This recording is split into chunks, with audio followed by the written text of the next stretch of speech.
3 years into its war with Russia, Ukraine is outnumbered and outgunned. Once again on the defense, as Moscow's military continues to show little restraint. We travel to the front lines where supplies are limited and fatigue is all too common. I would say it's very rough. Among the thousands fighting for this country are several Americans, including Zulu, a former police officer from Utah. You see a lot of exhaustion and fatigue for it, but we still have the thing is our guys are very dedicated. And it's almost like, despite that exhaustion, you almost see this kind of grim determination. He says this winter's battles have been brutal. Ukraine has been forced to conserve ammunition, at times unable to fire back because of Washington's stalemate over more aid. Russia, in the meantime, has taken more territory in the Donbass, including the nearby city of Avdiivka, using a far larger supply of weapons and men to get the job done. You see piles of Russian dead. In an area that I've been to, you'll just see skeletons and mummies and bodies everywhere with Russian uniforms on. Materially, the Russians just have a lot of equipment. They have a lot of men.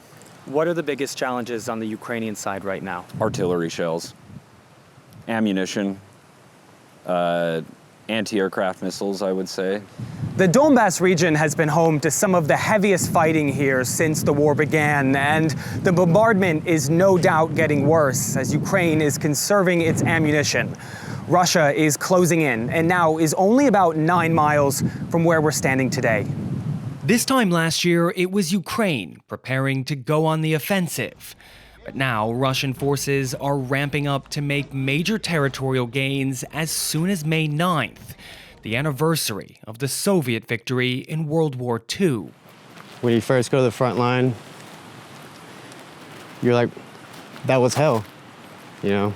But this front line, it's always hell. Sometimes it changes colors. Rocky is a 29-year-old soldier who came to Ukraine from Texas, following a calling to stop Vladimir Putin and his army.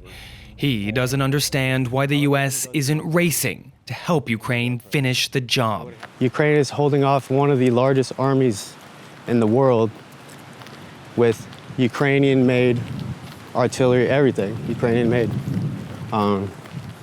They're only asking for what was promised to them. The reality of it is, a lot of people are dying because of that promise not being fulfilled. Since this war started, Washington has sent some $45 billion in military aid.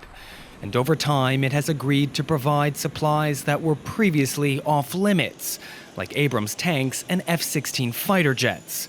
A new aid package worth $60 billion would restock armories and ammunition, so soldiers here can keep on fighting.